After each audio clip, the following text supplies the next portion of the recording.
Hello, everybody. Welcome back. I hope everybody has had an awesome week so far.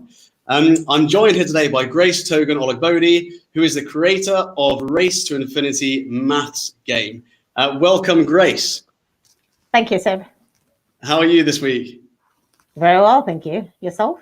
Yeah, very well, very well. Yeah, coping with the quarantine. I know. We don't have a choice, do we? Right. Going really well. So Grace is here to talk to us today, and it's a pleasure to have you on. Thank you so much for coming. Grace is here to talk about homeschooling, to talk about making maths fun. You may have seen the BBC clip she was in where she talks about how you can inject fun into maths and build lots of confidence with maths, but also to talk about mindset issues with maths and mental blocks that parents may have, which I feel is going to be really, really relevant and important now, especially as we are suddenly thrown into homeschooling, which I know a lot of parents are finding challenging without having any kind of prep leading up to it. So, Grace, could you give us a little bit of a background on you? Who is Grace? What do you do? And why do you do it? All right. Thanks for having me. Hello, everyone. It's a pleasure to be in your midst today. And really excited for this call. My name is Grace Olagbodi, and I specialize in helping children fall in love with mathematics. I first got involved in 1997. When I was at university, I one day saw an advert, and that advert was asking for people who could volunteer to go into schools and help children who were struggling with mathematics build their maths confidence, but through games and through creative ways. And I thought, wow, I can help, and I felt really sad for these children because that wasn't my experience. Because you see, when I was 10 years old, my father supported me with mathematics and he made maths fun and creative for me. And I went on to start winning maths prizes from then. And my life literally changed. And I, now realize looking back that everything that I've achieved to date is directly or indirectly responsible. I achieved the things that I've achieved to date has been because of the confidence that my father gave me. Whether you look at it directly or indirectly, it would be from that confidence that I got when my father made maths fun and creative for me. And so this is why I became really passionate about helping parents support their children with mathematics. I realized when we were doing this games in schools and helping children build their maths confidence in school, that there were three key problems. And the first is that too many children hate maths, don't believe that they can get good at it, and they find it a boring chore. I also realized that they don't know how to relate mathematics to real life. So they don't know why they're doing maths or what they're going to use it for. And the third reason is that I found that the third problem is that I found that too many children don't have enough fun, creative ways to practice mathematics at home. Because it's not just a school thing. There's also the home bit, and they have to they go together, which most parents don't really put into perspective in that way. And that's where the problem lies. But the bigger problem is that I realize that too many parents are afraid of mathematics themselves and don't know how to help their children. And all of these things can lead on to low confidence for the children, and mathematical anxiety is where it normally ends up, which can affect their life and their future. So in 2003, I made it my mission to turn mathematics into a game that every child would love to play every time.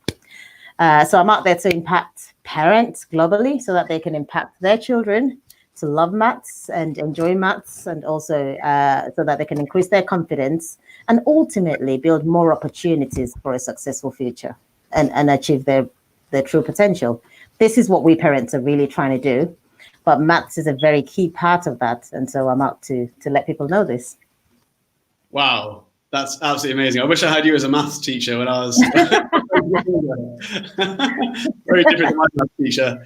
So I'm not actually a teacher. My background is computing. So I did computing and information systems was my BSc degree, and my master's was in financial markets with information systems. So my background is investment banking, and by trade I'm a programmer. I'm a Java programmer, which is like a software programming language. So I am kind of geeky, but people don't know because I don't look like one. And by the way, it's quite cool now to be geeky. So yeah, I've heard that it's pretty cool to be a geek. Yeah, yeah. But maths is such a big passion, and the reason I did my BSc, I had a first class in my BSc, and people always thought, oh, she's a genius and all that, and I keep saying, no, I'm not a genius, far from it. All I did is I orchestrated the first class result. by choosing the more maths-like units. That's all. I just kind of played to my strengths, So that's where my whole maths passion comes from. When I was young to older, and I can teach maths. I have taught my children. I've taught friends. I've taught other people that I've helped out. But I can teach, but I'm not a teacher. I'm chair of governors in a school, though, so I am very involved in schools. Well, I guess indirectly you are teaching through your game, right? Yeah, of course. Oh, yeah. I mean, yeah. Like a noble teacher of maths with fun. That's correct. Yes. I put the teaching into the game so that children can learn without realizing that they're learning. They would think they're playing. And that whole mission that I had culminated in me creating that game, Race to Infinity, to help children learn without realizing they're learning. Amazing. I'd like to talk about Race to Infinity as well, and to go into that a little bit, if that's okay, towards the end, just so we can get an idea of what that game looks like. But going back when you were younger, were you in a position where you didn't like maths and it was something you had a lot of low confidence in before your father sort of instilled that it was fun in you and helped you go through it and develop confidence in it? Was there a point where it was something you were really struggling with? I was when I was in year 5. I remember very clearly that I didn't struggle, but I struggled with becoming better at maths, with excelling at maths. So I would always look at the other children who were in the special class and the special tables and all that, and they're the ones who were really good at maths.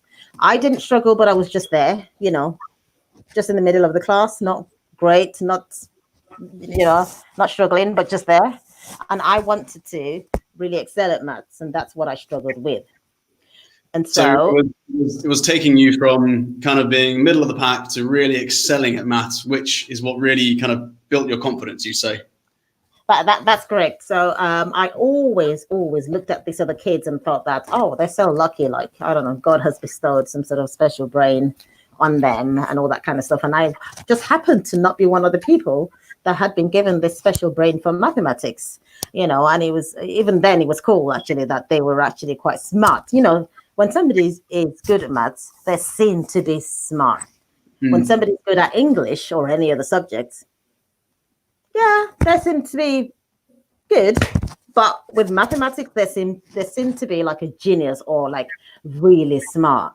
And I wanted to be one of those kids, That kind of makes me think about some of the comments we have from some of our teenage students in the UK, or when we made a post about this, that we were going to have this chat.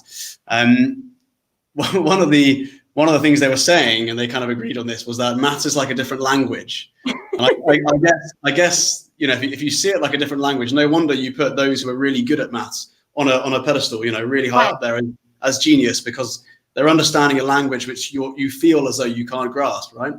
That's correct. And it's not just me. This is a general thing. You find it everywhere in every school. The ones who are good at maths are seen as really, really brilliant. They're seen as special. They're seen as having, the maths brain, or the maths people. We talk about maths people, maths person, maths brain. But I'm actually out to tell people that there's no such thing as a maths person. Maths is really only a skill. Yeah. Just like riding a bicycle. Yeah.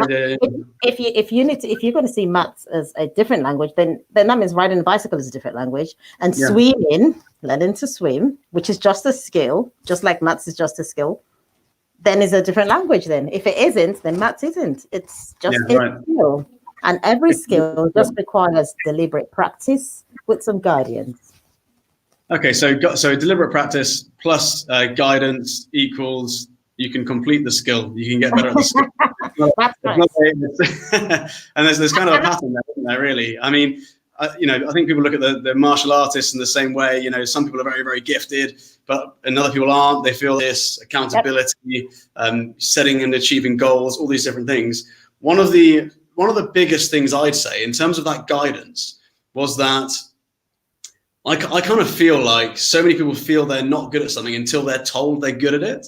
So it's almost a case of the second, when you were younger, if you had a subject you didn't like, and a teacher or a mentor or someone in your family said, you're really good at that, whether it's history, English, maths, whatever it is, suddenly you feel like maybe I am. And so you end up putting more work into it.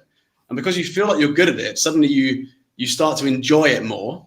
you start to see yourself as better than you were, and you have that kind of snowballing compound effect of growth within that subject. Did you kind of notice that yourself with maths? Yep, that's very true. I mean, and I always say this. You know, when I wrote my book as well, I mentioned this in it. And there was a study done in the Make Maths Fun. Make Maths Fun. Make Maths Fun. Yeah, and the subtitle is how to increase your child's grades and confidence through games. Brilliant. And I mentioned this in my book. There was a study done in America, and they found out that the whole maths brain and maths person and you're good at maths and stuff came from the fact that when people are young, so we all go to school and all that, and then they have the first sort of set of maths exams or tests, say age 5, 6-ish, which is usually year 2 or grade 2. That sort of time is when children start becoming really aware about who they are and what they're good at and what they're not good at. And then the ones who have had some sort of confidence built in them from home, maths confidence, so to speak, built to them from home, which is maybe they've done a little bit of maths up front at home with a parent, or the parents have, told them some great things about maths already. They've had some positive conversations about it.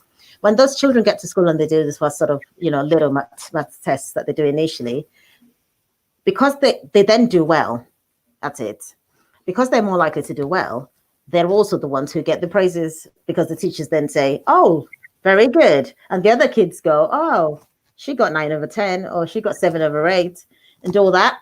So just exactly what you're saying is so true, that then the kids think, oh, I'm good at maths then. And then when they get home, the parents look at it and go, oh, you got 7 over 8, 9 over 10. Oh, wow, I'm so proud of you. You did really well. Yeah. There's that kind of reinforcement straight away, recognizing the achievement there and kind of boosting it all the way through, right? That's correct. That kind of strikes me then. I work with a lot of parents who are dealing with bullying. And there are kind of 6 steps I take parents through on this journey to mentor their children through bullying, which is in the book Not a Victim, which we should be getting out in the next few months. Wow. One of the biggest challenges a lot of parents have is forgiving the bully, or having that kind of context of it. And this is the similarity here, because the children who go through bullying for the longest period, when I start talking to the parents, it's almost as if it's kind of stemming from the parents who have been through bullying in the past. So they still haven't got over the situation or overcome that kind of previous trauma, previous conflict. And now when they're teaching their children, that's kind of infiltrating the way they're approaching the subject. And it's almost like if a parent doesn't have a good relationship with maths, they're not going to be passed on to the children, which ultimately is going to knock their confidence with maths, and they're going to have this negative kind of view around maths, right? Which becomes part of the conversation, part of the language, part of the way it's approached across the board, right? That's correct. That's totally spot on. I always say to parents, that it's very important, the conversation they're having around maths at home, it has to be a positive one. And I understand that many parents, I'm telling you, too many, had bad memories when they were younger, or they have mental blocks to do with mathematics, or they have, mindsets like they can't be good at maths, and, it's just not their thing, and they've given up. And some have what I call unfinished business with mathematics as well, which is like, but I was good at English and I was good at every other subject. It was always maths that I was never good at, they would always say, and think to themselves. That's the conversation going there. So they don't understand till now, how come they never grasped that maths? Even though they know that they're not dumb. So why were they not good at maths at the time? And this is the conversation they're having with themselves. But then unfortunately, all of these people then say this to their children. When the children bring some maths homework, mommy, or daddy, can you help me with maths? And they go, don't come to me. I'm not good at maths at all. Go to your mum or go to your dad. And the other person probably says the same to the child. And then there's nobody to help the child. And even if a mum says that, but then they always go to the dad, for example, the child still thinks it's okay not to be great at maths.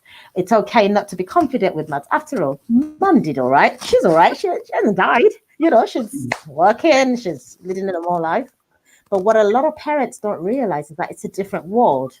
Unfortunately, we're in a more competitive world nowadays. The world is not as, people are not as nice as they were before. A lot more bad things are happening, a lot more competition in terms of getting jobs, because it's now a global world. We're not only going to be dealing with parents and the children, our children are not going to be going against children in the UK alone, or children in Dubai alone, or children in whatever particular town or country they are alone.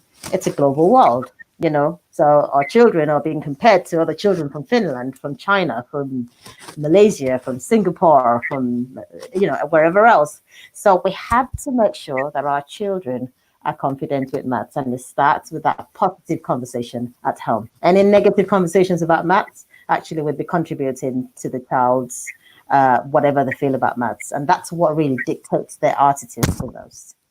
Wow, it's incredible how powerful the way we speak to children can be, right? I mean, one of the things we always talk about in class with our instructors are that we inspire through language, and whenever we're talking to a child, whatever we're saying is painting a picture of what they'll become. And that's one of the things I always kind of bring up, because ultimately whatever we say they kind of take on board and they grow into, right? I've got a good friend who's very careful about the way he talks about work. So he feels that a lot of parents, when they're talking about work, it's quite negative.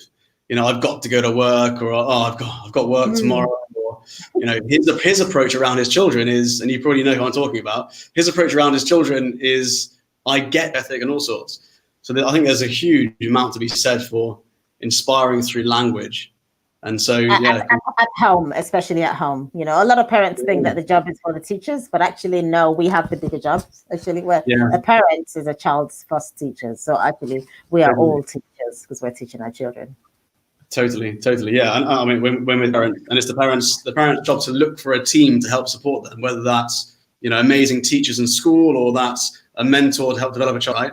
I mean, it's building the team to help achieve the outcome. That's the way I kind of see it. No, I totally agree with you. You're right. So tell me, how can we make maths fun, and how would you approach that with someone who was allergic to maths and they didn't like it at all? How would you make it fun for them? Okay, it's all right. I have a lot of these people around me. Some of my closest friends really wonders, I want to inspire people to love maths. They're like, they don't get that part of me, but anyway, we're still friends. So I always want to take them back to, all right, someone said that to me. Yeah, I have a lot of people around that like me. Actually, I've just started some series of interviewing adults who really hate maths, or who have bad memories of maths when they were younger. And I've been doing those when I started. Sorry? You've got to convert them into loving math. Right. Yeah, it's not so much converting them, but I think, when they're on an interview, they probably will. They might behave a little bit better. They might not. I don't know yet. We'll have to find out how it goes, right? Facebook Live might shut down someday. But then I use their story to turn it around for parents, and tell parents that this is the way to prevent this for your child. And if your child's already going through anything like this is the way to start to combat it and reverse it, so that their child can be more confident with mathematics, because they are going to need to be at least comfortable with maths, if not confident, in this world. It's stuff that they need for everyday life. So when I'm with somebody who totally hates maths, I always take them back to those memories of when they were younger.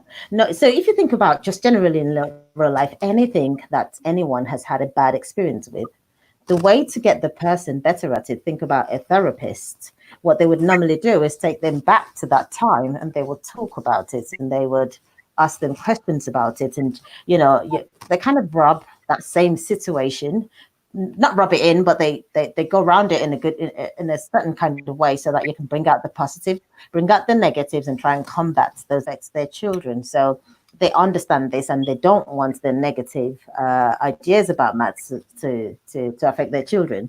And so this is what we first go through. We go through this, and I tell them why that may have happened to them, depending on what story it is that they have. I explain how, the parents possibly did not know how to support them with mathematics. And it's not the parents' fault. If they don't know, they don't know. Some parents are good at maths and still don't know how to support their children, because not everybody can actually, not everybody can know these things right off the bat without actually hearing the talk on it or being told how to do it. And so when we talk about when we talk about the mindsets and the mind blocks that they've had, and of course I come against all those myths, about how girls are not good at maths. That makes my blood boil, by the way. There's no such thing about how girls are not good at maths or whatever, or can't be good at maths, or can't be as good as boys. I've never heard that. I thought girls were better at maths, but no. Really? No. Yeah, and mathematics in particular, girls are usually not. Well, it might differ in countries, but generally, girls are the ones who have the less confidence where maths is concerned. Generally, that's not to say that one year or another things don't change, but on the whole, it is girls who are not as great at maths as boys are generally. Wow. Yeah, I mean that's why there's a whole big shortage of women in STEM careers. STEM is science, technology, engineering, and mathematics. All of that is built on maths anyway. Do you think that's a society thing, and that's just something that's been kind of placed on women from a society's point of view, or do you think that there's strengths in different areas, or how would you explain that? I think it's a cultural thing. I think that when we've been raising our kids from time, we've always told the boys that, you've got to be strong and you've got to be able to do this and you can combat this and you can, and then we girls were a little bit more like, yeah, okay. I mean, she's probably going to marry somebody anyway. And, not you're probably going to be home with the kids or something, so we don't put as much pressure on girls, not in a bad way, but our expectations of girls somehow less. And so in the same way, a lot of parents then aren't empowering their children to enjoy maths. It's the same way society and cultures maybe underlying this, lack of empowerment on women to enjoy maths and to kind of focus it, because they're not saying you should be good at this. They're not saying we expect you to be good at this and you can be good at this. It's lacking that kind of motivation there then. Exactly. And I think people generally find that in just everyday life. If a boy is crying and a girl is crying and they, so their siblings are both crying, generally, most of the time we look at the boy and go, what? You're a boy, you're a man, or whatever, what are you crying for? What, a girl smacked you and then you're crying, sort of thing. Whereas we don't really say that to the girl. There's a huge layer of toxic masculinity we've got to work through as a society to kind of pull back this concept that vulnerability is bad. So that, I mean, and it's something that's become so much more apparent for me, the more I've worked with parents and bullying and how different parents deal with bullying and how it can actually get worse because of that extra pressure put on and all sorts, so it's important to tell boys that you're going to bounce back and stuff. It's definitely a challenge, isn't it? Yeah. But again, this again is one of the things we, in Dubai, one of my classes has got 11 different nationalities. Every nationality will approach the subject of parenting and the conversations they have and the way, the things that a daughter or a son should be good or better at. And maths will be one of those things. Yeah. They'll approach it in a different way. All these different cultural norms completely. So that must be a challenge you run into quite a bit then with your work. I do, but things are changing. But you certainly see that in some cultures, the girls are a little bit more like people tend to leave them and don't worry too much about them as much as they do boys, because they're like, you're the man, you're the one in charge of the family, you're the one, putting food on the table or whatever. Do you see? But that's changing. It's very important that we get girls to be just as confident as boys are, and certainly martial arts is one of the very obvious ways, but maths is a less obvious way, but it's very key. It can really lead to lack of confidence in children, girls and boys alike. This is one of the things I love about martial arts, right? Because it's just this kind of amazing level playing field. You should see some of the female black belts we've got. Wow. I'm so proud of them. I'm prouder of them than I am of boys. For the same reason. It's just like, it's incredible. I would say most of our classes are kind of 50-50 as well. You know, some of our classes are girls only here in Dubai. So it's amazing. It's amazing that there's that kind of, you know, that kind of level playing field, which I really love. I really enjoy that. So okay, interesting. Let's have a look at some of these comments. Valerie says she's keen to learn. And Lauren's talking about Pip as one of the black tag girls. Lauren's saying she's the opposite. She likes maths because she's okay at it. Totally. And what I find, as I bet, Lauren, at some point in your life, if you look back, someone would have said to you, "You're good at maths," or they would have encouraged you and, you know, said to you, "Wow, you could be really good at this," or "You're really good at this," and you would have responded to that and enjoyed it more, and therefore carried it on, right? So okay, cool. So talk about mental blocks. That'd be an interesting one. I was just going to add to what you said I was just going to quickly add to what you said about Lauren, that it's that what you like the things you're good at. You know, it's interesting because Lauren said, "I'm okay at it." You know, she said she likes maths because she's okay at it. You know, you don't like the things that you're not good at, or that you don't feel that you're good at. Do you see what I mean? So, and certainly for me too, when I was in primary school, when I was just okay at maths, so it was just a subject, just a subject. But when my father supported me that summer, and he made maths fun and creative for me that summer. It was just a summer, by the way. It was just over a summer between primary school and secondary school. That was all. He just made maths fun and creative for me and showed me another side of maths. And I thought, wow, you know. Then I got into secondary school, and it was the end of the year, and I won the mathematics prize, you know, and they called out my name when they called out the person who's won the maths prize out of about 300 students. Wow. And I thought, there's a problem somewhere. Like, that can't be me, you know. But it was me, you know. And what we did, honestly, it wasn't that major. It was just fun maths. It wasn't that major. So when I fast forward many years, when I got to university and I saw that these children were struggling with mathematics and they had low confidence because of maths, and after 6 weeks we had just gone and played games with them in a fun way, and you know, we had a little method around it, which was really to ask them questions about what they're doing, you know, what they're doing, why they're making this move and that move, and you know, and you always have to use the right kind of board game.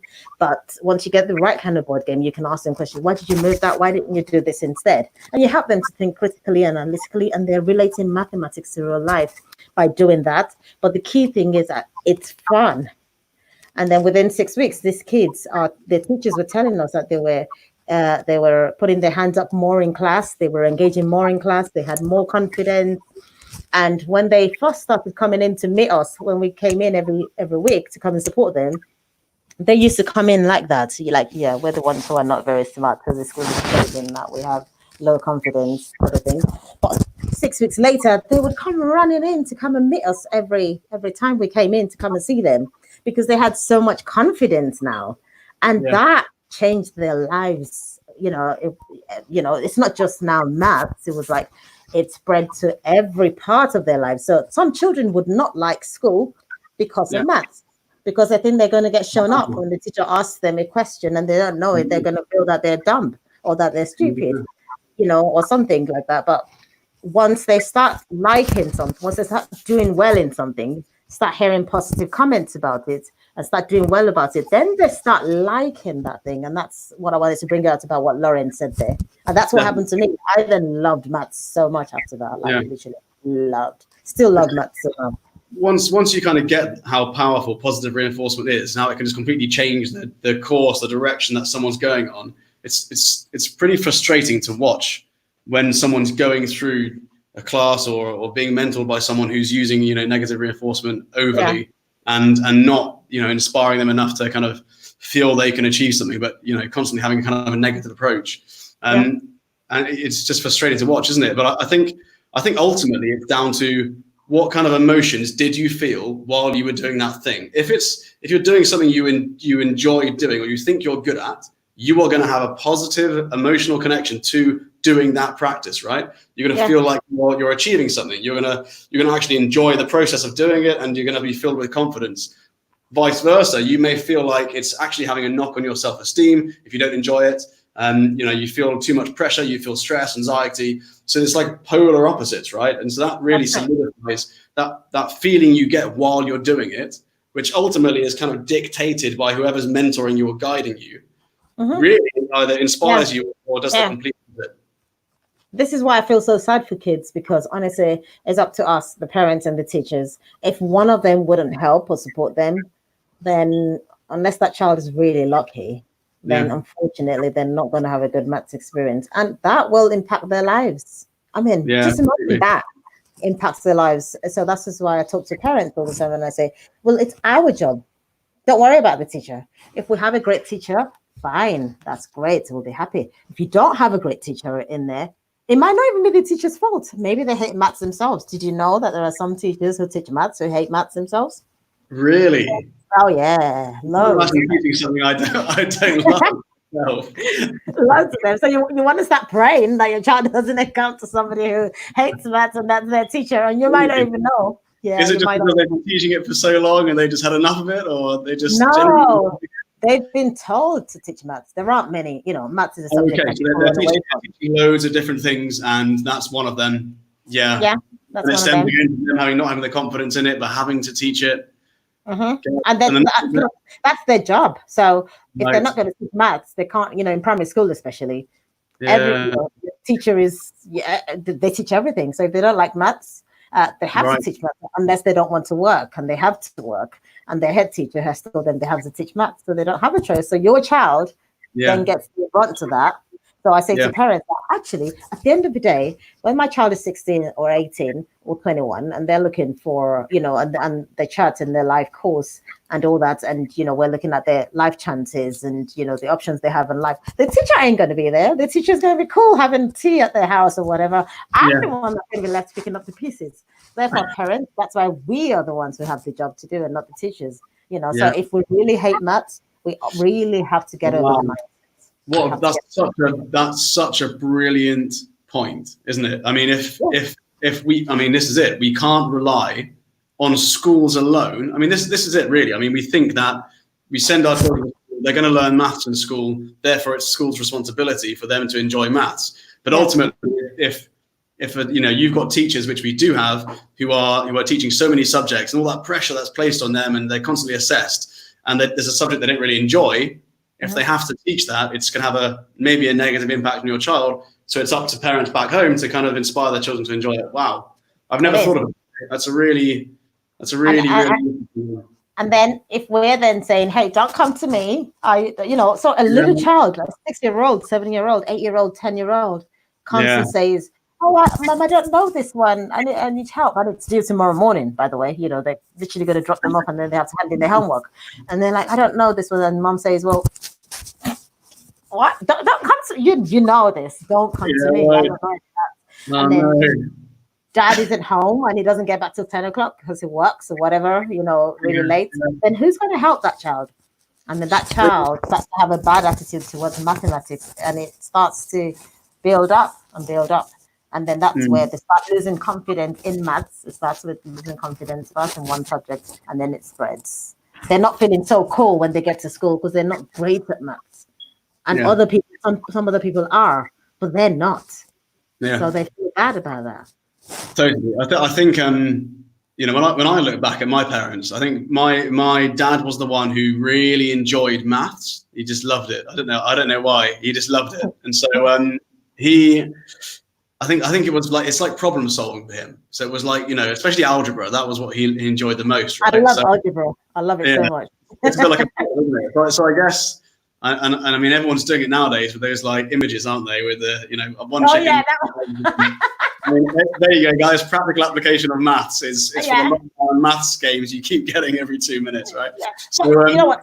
Sometimes it's logic, but the moment people see numbers, they go, "Oh, it's maths." Yeah. And anyone that doesn't know it isn't good at maths. No, not really. Not always. Yeah, sometimes it's logic. Yeah, but people just think, "Oh, it's maths." I don't know.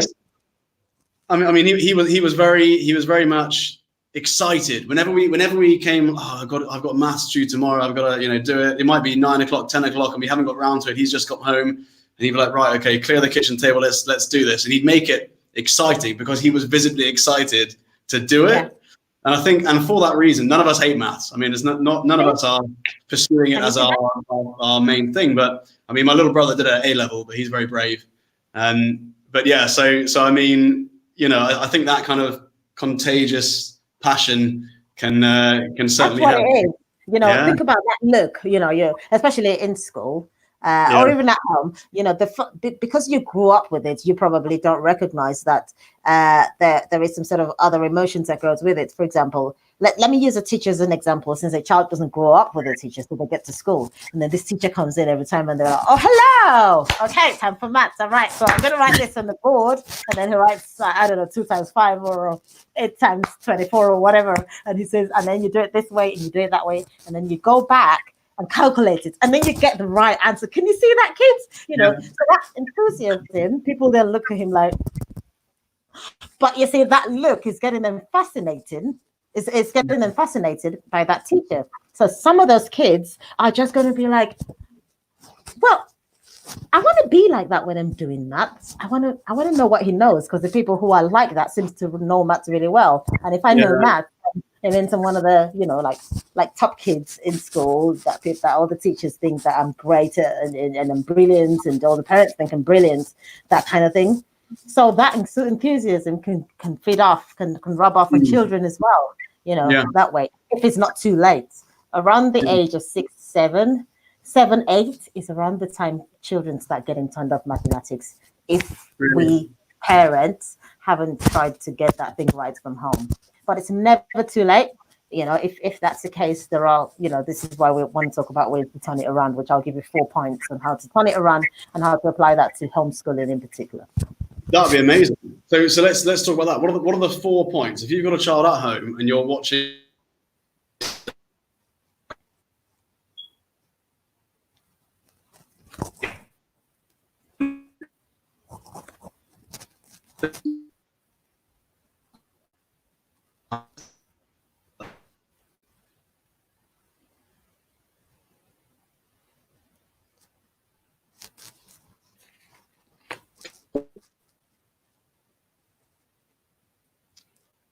I don't seem to be. Can you hear me?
can you hear me? Hi, can you hear me? Yeah, I can hear you now. I couldn't hear you for a while.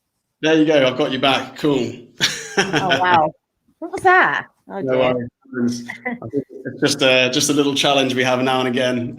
Oh, okay. Where were we? I think we were talking about the 4 points. If you were a parent who's got an 8, 9-year-old who is struggling to enjoy maths, and they're reaching that age now where it becomes pretty critical, because if they don't, you know, learn to enjoy maths at this stage, it's going to be a bit of a slippery slope and harder to get them back. What are the 4 things you are going to suggest they could do? All right. So the first thing starts from the parent, and it wouldn't surprise you that it's about the first thing is to get rid of those mental blocks and mind blocks.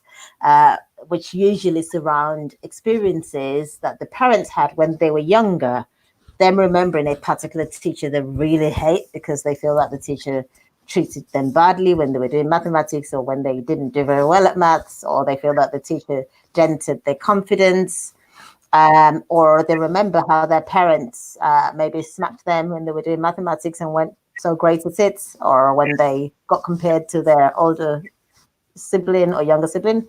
But all of those things, parents have to do away with for their child's sake, and start talking positivity around maths, and I help people with this. But I think the main thing that where it comes down to, a parent can actually do this themselves by, first of all, keeping their eyes on the goal and deciding that the conversations around mathematics in the house is going to be nothing but positive only.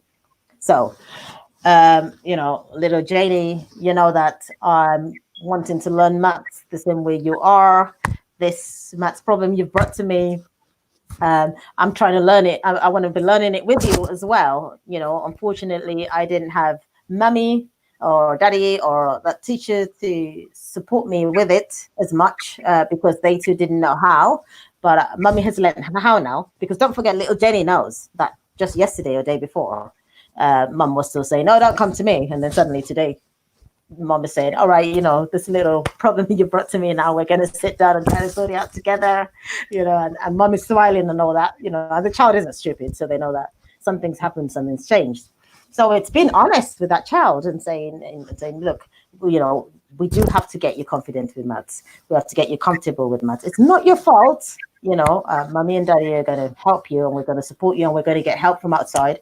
And I'm here to sit with you and learn it together." Much like when you're supporting your child to learn martial arts, learn piano, learn how to sing, learn. My daughter does musical theatre. I can't do musical theatre, but I support her with it. And she's done very well at it. And I'm literally just sitting there saying, "Okay, sing it again. All right, dance it again. Oh no, your facial expressions are not showing." So look at their emotions and try and turn that into positivity. So that's the first thing that I would say, that it's very important, especially now more than ever, while we're homeschooling them, when they're doing that math test or exam and they're having headaches and mathematical anxiety symptoms, like, "Oh, I've got a lump in my throat and my heart's beating." And these are real symptoms that they have when they have maths anxiety, when they're about to do a test, or they're about to do a maths class, or they're about to read some maths. And it's with us as parents to let our children know that those things are psychological, and that there is no such thing as a maths person. Everyone can improve their math skills. And whether you believe it or not, you do have to stress it to your child.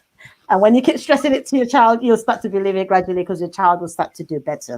It doesn't happen overnight, but it happens over time. So that's the first thing. And the second thing is that use games. Use games. We all know what play learning is about. We all know that when you learn something when playing the game, then you find it easier to learn, and you actually don't remember that you're actually learning. You don't feel like you're in a classroom. You feel like you're playing, but at the same time you're learning. And more so, and this is so true, more so than ever with kids. So it's important to get those, I would say board games, because online games they're good. Some of them are good, but they're not as great as board games. With board games, it forces you to be part of it with them. It's family time. It's bonding. It's your child seeing that you're supporting them with maths. That's a very, very big message to pass across to your child, and you can do that quite easily by playing maths games with them, board games in particular. With online games, you can't get that interaction as much as you will get, interaction during the board game, during playing the board game. The third thing I'm going to talk about is maths tricks. Maths tricks also, they put that fascination back into mathematics. And I remember that when I was 10 and my father supported me with maths, I literally just went up to him one day and I said, "God, Dad, it's holiday time. What do I do? I'm bored." And he said, "Well, let's do some maths tricks. Let's do some creative, fun maths." And I thought, no, not maths. Maths is not my idea of the fun thing that I wanted to do. And he said, "Look, it's going to be fun. Like, some of the tricks are so funny, you won't believe how quickly you can do calculations with these tricks and all that." And this is what we did that summer. It was just maths games and maths Really? tricks. Wow, It your wasn't dad's a very inspiring bloke to, to create ideas like this to keep you engaged and loving maths. Brilliant. right, Absolutely right, amazing. right. And that changed my life forever. I didn't know that immediately until I got back into school, into secondary Mm. school now. And then, and I was, found out I was top in the whole year. I remember getting 84% was like my final overall mark for the whole year. Wow. And that was the highest out of the whole everybody. And think about a child, your 10-year-old, being the first out of 300 students for something that they didn't think they were good at, and they were not good at it last month, like just 3 months ago, just before they went on holiday. That it was massive, massive. So third thing is maths tricks, and there are loads of maths tricks online. And I did some videos, free videos, maths tricks, and stuff. So I can certainly pass that across if you need them. And then the fourth thing that I will say that a parent needs right now, while homeschooling to support their children, is the right environment. So I'm doing a live video now. What wouldn't help is my children running into the sitting room, or my husband running across, or screaming, or playing music, or dancing all around here. That's not going to help. I'm going to be so distracted. I won't be able to talk to Seb. I won't be able to talk to you guys. So that learning environment needs to be there for that child. Where are they? Where have you put aside for them to study? When a child gets in that sit, and when they get near that table and they see all their, school equipment that they need and everything they need, they know that they're here to study. So the brain goes into, it's like you get on a bed. When you get on a bed, what do you think you're going to do on a bed? Definitely not to dance or to jump. You know that, all right, your body knows that, okay, it's time to relax and lie down. And it's the same thing with the learning environment while we are in lockdown. Don't let them make it a habit of sitting in anywhere else. Your learning environment, you can decide where that would be. You would know where they're best to be doing that, and you know what times they're sitting down to study, and you know what people would be in that room at that time. But it's important to make sure that there are no unnecessary distractions. Children are sitting down and studying, doing whatever work that teachers have given them, but that you are there as much as possible and to support them. Now, it's quite challenging now, and I understand that, because for us parents, some of us are working and at the same time having to support our children with homeschooling. So it is difficult. It is going to be difficult, but it's very rewarding when you find that you're supporting your child with their work, and you every little break you have, pop in there and find out how they're doing. Would they like a drink? Would they like some hot chocolate? Would they like a little break to go and get something or another, and find out where they, what they're doing, where they've started from, where they are so far when you pop in. If you follow someone's progress, you will know what's happening. Some of us follow football so well, some of us follow tennis, so we know what's happening. If you follow that child's progress and you create that learning environment for them, you will know. Some of it is just general common sense stuff that you find out that you have the confidence that they are moving forward and not regressing in this time, because there's a real danger that if we don't support them with the right learning environment, that they can regress in their studies while they're home. Wow, brilliant. I completely agree with you that your environment really kind of dictates your performance. That environment you're in really shapes the way you work, and you kind of build that familiarity with, like you said, bed is for sleep, the desk is for work, this room is for that room is for that, and trying to keep that, we say the same thing with the dojo, right? So you walk into the dojo, you bow, you know what you're doing there, that becomes a place for you to learn that specific thing. So when our students are at home studying martial arts, like Lauren's one of our students here, she's watching right now, commenting, she's with us training every single day. And one of the things we say is you've got to make the room you train in like a dojo. So, get into your uniform, bow when you walk in, meditate for a few minutes. And if you can apply that same kind of process, or a process of familiarity towards any subject you do, like math, for instance, I think there's a huge amount of benefit to that, right? Because you get into that frame of mind, which is psychological. Really yeah, completely, it's all up there, isn't it? Psychological. So just give me the quick word, one word for each of the, or a few words just for each of those four amazing points you brought up there. The first one was fix your mindset. Fix your mindset, and that stems down to parents having, previous issues in maths, not enjoying maths, and placing that onto their children. Fix that first. Next thing right. is games. Play board games to make it fun. Not Monopoly, probably, because that normally ends in tears, doesn't it? No. I'm talking about maths games, proper maths games that links to the curriculum. Yeah. You can play Monopoly after 7 o'clock or after 7 o'clock. Could you possibly send us a couple of links for that as well, or to your game, maybe? Sure. Because I think, certainly I'd be interested in getting one of those, and I think a lot of our students would. So number 3 was maths tricks.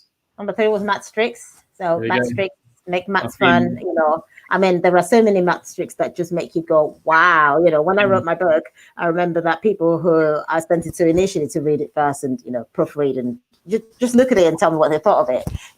Some of them were great mathematicians. Some of them didn't struggle with maths at all. They're confident in maths and all that. And some of the maths tricks they didn't know, and they were like, oh, wow, that's amazing. Well, I didn't know that, and tricks are just those things that make maths really fun. They give little victories and quick wins that makes you feel like, oh, yeah, I could calculate that very quickly. And I didn't need to calculate that. That's so important especially when you're starting to learn something, to have that quick succession of small wins, right? To kind of give you that kind of, positive feeling, or feeling that you can achieve something, right? So I think that's super important. I mean, even if you're not just starting to learn something, I've taught some maths tricks to some of my friends, the ones who really, really, really hate maths. And I'm talking about people who, on their GCSE, they draw a little circle. That was their whole paper. They just drew a little circle on the paper for their GCSE for their whole 2, 3, 4 hours or however long the exam was. Really? Yeah, literally wrote nothing except drew a little circle on the paper and handed that in for the GCSE.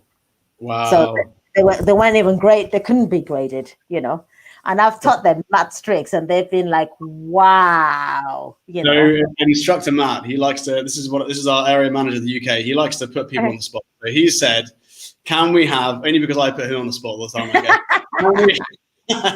can we have an example of a maths trick now, please? Yeah, certainly. I can certainly do one.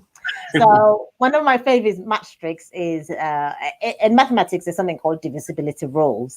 And it's how to know whether a particular number is divisible by another number without a remainder. So basically, divisibility means a number being divisible by another means that you can divide that number by another number without having a remainder.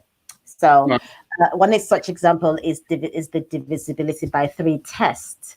And there's a trick for that. So the question is, how do you know whether a particular number is divisible by 3 without without you having a remainder? So can you divide that number by 3 without having remainder 1 or remainder 2? And the way to do that is that you look at that number. So I wish I had my board. If I'd known, I'd have brought my board up here and written it out for you guys. Yeah. This is the Instructor Matt challenge, I'm afraid, Grace. Right. So say that you had a number 343. To be able to tell whether 343 is divisible by 3, you take the digits of that number. So the number is 343, and the digits are 3, 4, and 3. So you add them together. So 3 plus 4 is 7, and 7 plus 3 is 10. So the digits in 343 add up to 10. Now, if 10 is divisible by, so because 10 is not divisible by 3, because you're going to end up with a remainder of 1, that means that 343 is not divisible by 3. I feel like I should have invested all of my time when I was younger just learning maths tricks. I wouldn't need to spend all the time doing all the workings out. I could have rocked up with 100 maths tricks in my head and just looked at any question and be like, I got one. Exactly. I've got it up there. Yeah. And you would just be able to do, and because of that, you would love that so much. You would then do that. And then all the other bits of maths that you don't particularly love, you hated every single bit of training or something like that. But he loved his sport. He loved that sport so much and he did so well at it. But he actually hated every single bit of training. So training is just a part of what the whole sport was all about. But in the end, he won and he did really well and all that. He would love it anyway. So it's the same with mathematics, how to enjoy maths. The other little bits of maths that you don't like, if at all, there's any particular subject you don't like in maths or topic you don't like in maths, it would, they're just not one of my main loved topics. But I still love maths so much. Like I'm, always so excited to do maths. Amazing. That was absolutely brilliant. I think one of the biggest takes for me, as well as all these amazing tips and techniques and the understanding of maths tricks, which I wasn't aware of before, to help in building courage and motivation, all that sort of stuff, is that there's this message of confidence in what you're doing, what you're talking about, and what you've developed with your board game. And for me, it's like you've used maths as a tool to develop confidence. And one of the things I always say is confidence can be taught. It's not something you're just given. It's like a process.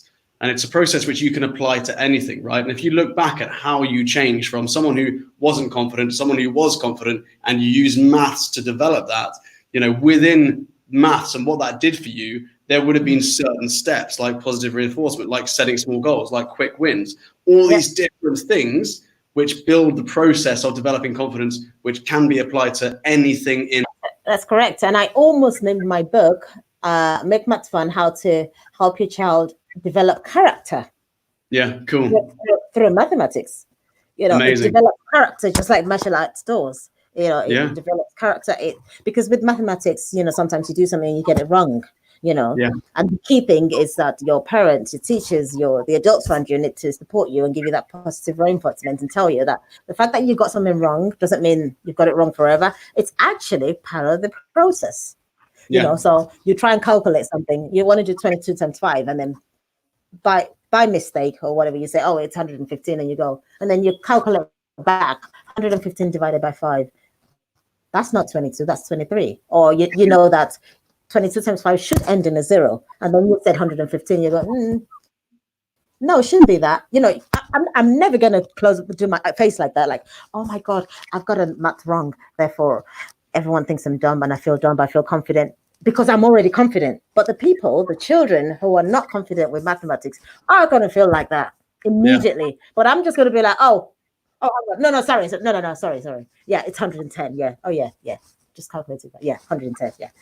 And no one's going to even give me a second eyelid at me to look at me and go, oh, she's. Yeah. I think we've taken enough of your time now, Grace. I really, really appreciate you coming on. Thank you so much for that. Absolutely amazing. Loads of amazing insights for all of our students. So thank you so much for coming on. How can our parents or our students work with you in the future, or hear more about what you do, or even find out about the board game? All right. Yeah. The game is on Amazon. We're in 12 countries worldwide, but usually people can get on any of the countries' Amazon sites, and we are on there. If you just type in Race to Infinity on there, you'll find the game. It's also on our website, racetoinfinity.com. And the book is on Amazon, Make Maths Fun, which is for parents. Let me just put that in the comments below, guys. So www.racetoinfinity.com. That's correct, yeah. Amazing. There it is, guys. Make sure you check that out. That'd be awesome. Right. Thank you so much, Grace. Really, really appreciate you coming on. An absolute pleasure to have the live chat with you today. And I hope to see you very soon. Yep. See you very soon. Thank you so much for having me. And take care, everyone. And I hope to hear more about your children's confidence with mathematics. That's starting to turn around. All right. See you soon.